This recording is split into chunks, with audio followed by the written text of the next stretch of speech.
Aí pessoal, tudo bom? A gente tá perto da eleição. Perto da eleição a gente fica sempre naquela historinha. Vai vir aquele visitante que passa de 4 em 4 anos na sua rua, na sua casa, né? Oferecendo Deus e o mundo para você. Mas aí eu te pergunto, será que é possível avaliar se alguém está preparado ou não, se ele é merecedor ou não de um cargo? Assim, 100% não tem, né? A gente nunca sabe, a gente não tem como confiar 100% nas pessoas, principalmente político.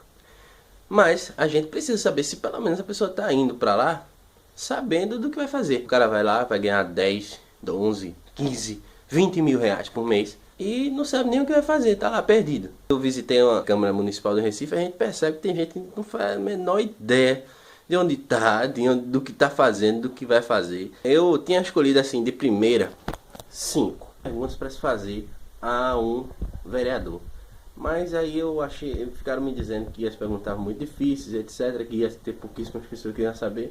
Era para fazer perguntas que a pessoa realmente tivesse mais ou menos uma ideia do que ia fazer lá. Ser contratado, por exemplo, para ser cozinheiro, o cara vai me perguntar como é que faz um arroz, como é que faz um feijão, né?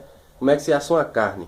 Olha, eu não sei, assim, eu sei esquentar um leite, mas com o tempo eu vou aprender. Não existe isso. Aí para vereador a gente bota qualquer pessoa que não sabe nem o que está fazendo. Não existe também, né? Primeira pergunta. Quais são os impostos municipais? E qual a sua proposta para diminuir a carga tributária do município? Essa pergunta é importante, porque a gente não se liga muito nessa questão do tributário, etc. Você já deve ter ouvido essa frase, a gente paga imposto, com feito a gente está pagando imposto, né?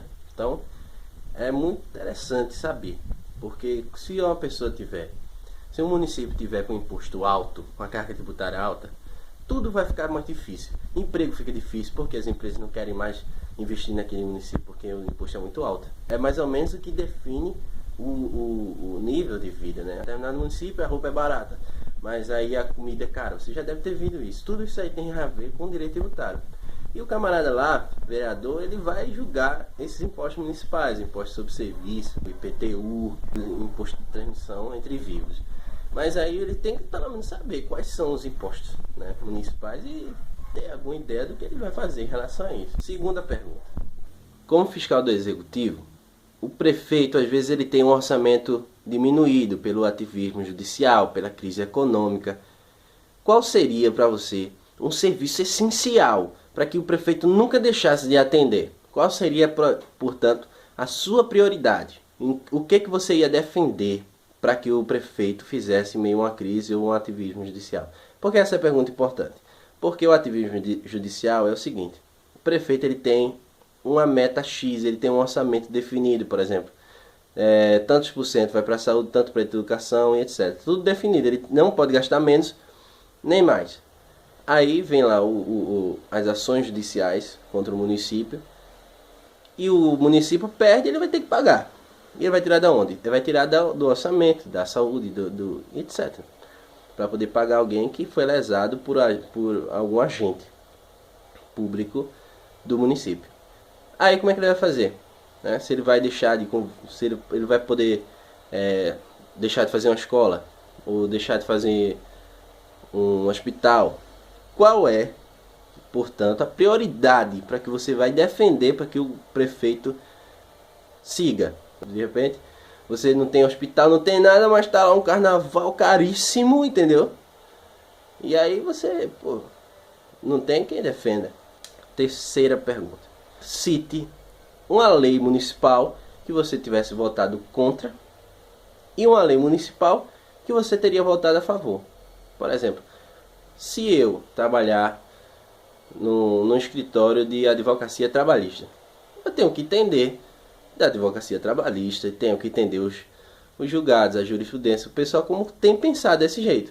Então o vereador também ele deve conhecer as leis do município. Se ele vai legislar sobre isso, ele tem que saber pelo menos as leis que foram boas para que ele as mantenha, e as leis foram ruins para que ele procure revogar. Diga pelo menos uma, não precisa dizer o nome da lei, o número da lei, né?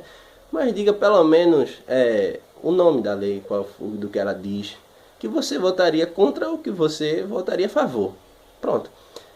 Essas 3 perguntas para saber se o vereador está pelo menos assim se importando com a questão tributária, que é a coisa que mais nos afeta, né?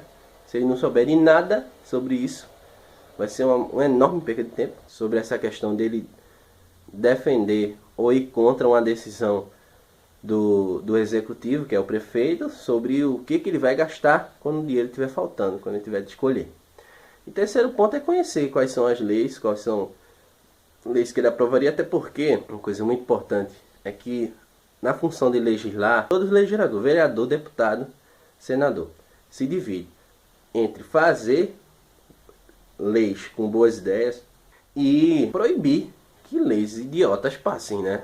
O que acontece é que passam muitas leis idiotas que só fazem gastar o teu dinheiro e o meu dinheiro, e a pessoa realmente não conhece nada. Então, ó, fica a dica. Quando ele for passar na tua casa, eu vou deixar anotado na descrição do vídeo essas 3 perguntas. Você, peraí. Fica aí, candidato, fica aí direitinho que eu vou fazer 3 perguntinhas para você. Se você souber me responder, é um bom sinal, né? É um bom sinal, pode ter certeza que é um bom sinal. O cara realmente tá sabendo o que vai fazer. Isso é obrigatório para quem já está tentando reeleição. Se o cara já foi eleito umas 2 ou 3 vezes, não souber responder isso, é porque realmente, meu querido, esse tem que ser o último mandato dele. Beleza? Se você gostou desse vídeo, ó, se inscreve. A gente tá no comecinho, vai ajudar bastante, entendeu? Dá um like que vai aparecer no teu Face, vai ser muito legal. Deus te abençoe e até a próxima.